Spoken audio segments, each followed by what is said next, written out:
There are few cars in this world that make men, women and children stop what they're doing and drink in the beauty of automotive perfection. But the Ferrari 488 GTB, or any Ferrari for that matter, is one of them. So when Ferrari said, "Fancy driving our 488 to Maranello?" you can believe my excitement. So welcome everybody to my first ever Ferrari experience. It's difficult not to get excited when you're in a car like this on the world famous Stelvio Pass. The Stelvio Pass is an incredible mountain road in northern Italy that was built between 1820 and 1825. It features 48 hairpin turns on the northern side, climbs almost 2 kilometers in height, and is a mecca for cyclists, motorbike riders and car lovers. And that's exactly the reason why I'm here with the 488.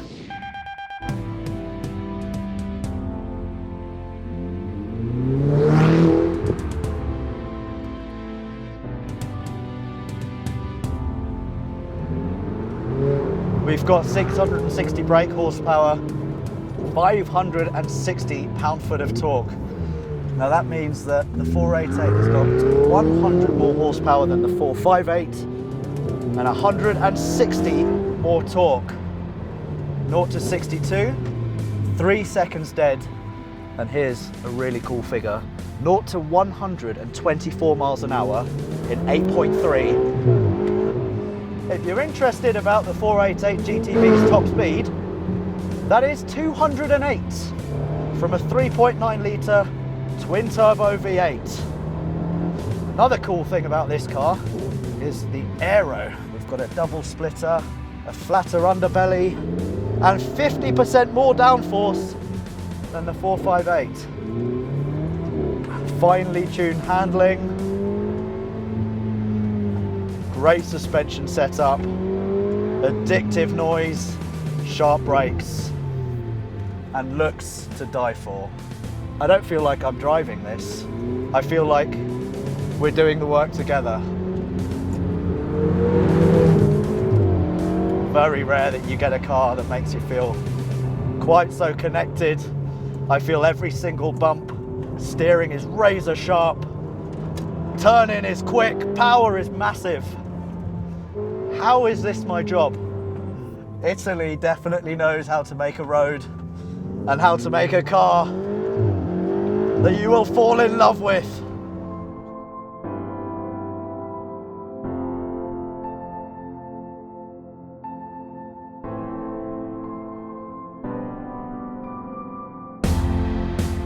Now I will admit, it hasn't really been a boyhood dream of mine to drive any supercar, including a Ferrari.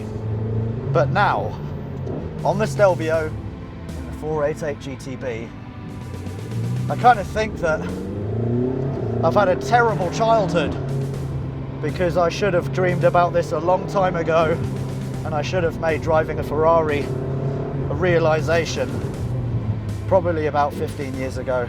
The reason why I've never been into supercars is because they failed to strike a chord with me as a kid. I think that's down to the fact that I've always preferred the more attainable spectrum of ownership, where normal looking cars like E36 M3s and Audi Quattros were endowed with big power and a lust to be driven hard all of the time.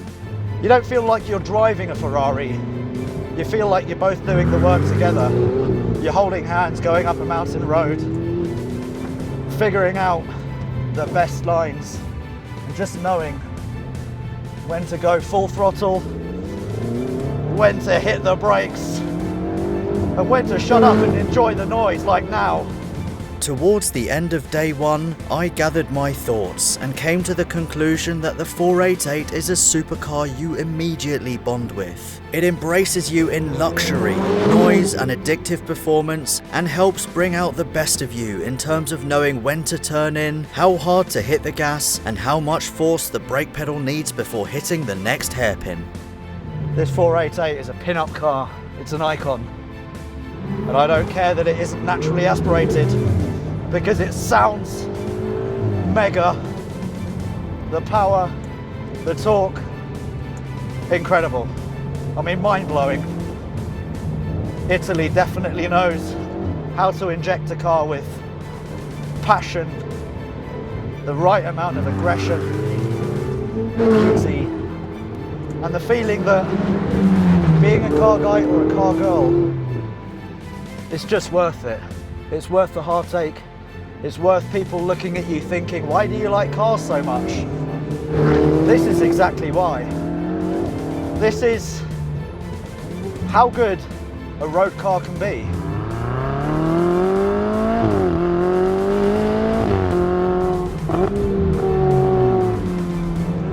So driving the 488 on the Stelvio is an absolute privilege. Thank you, Italy, for making a car like this. Thank you, old school Italy, for creating a road as iconic as this.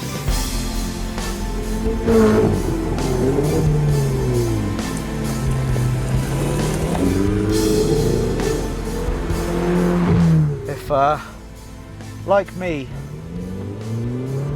you don't really feel much of an affinity to supercars, drive one,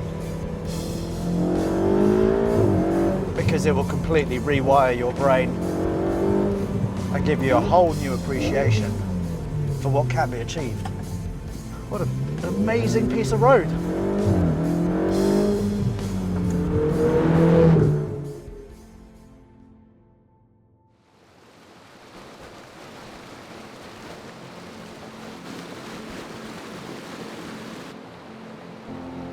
The next day, as we headed back into Switzerland, we came across a road, the Maranello Pass, that was as good, if not better, than the Stelvio.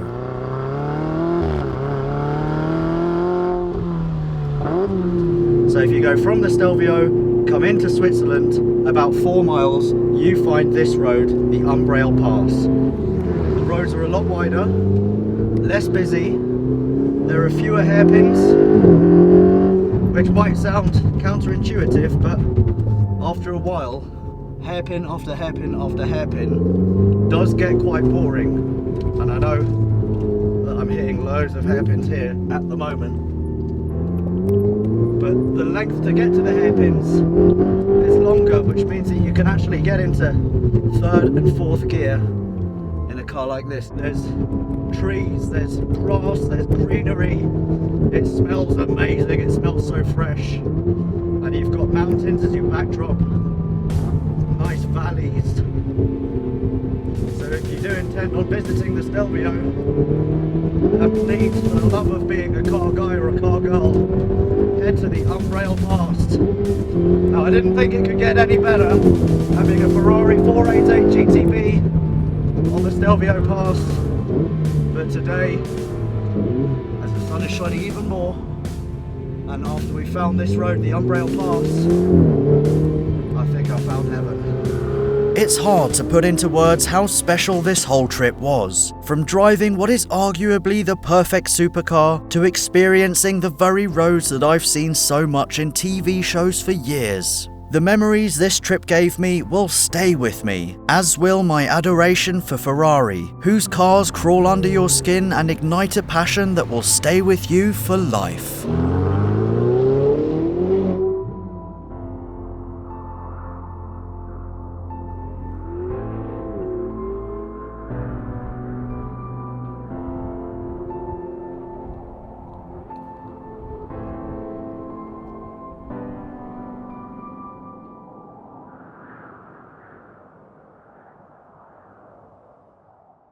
Morning. How's it going? Good, this is it. I feel quite perky. Oh my god. That's a lot of stuff. It's a lot. Yeah, here's an experience I wasn't ever expecting to share with you. Ethan, about to drive the Ferrari. I don't know what I'm doing with it now.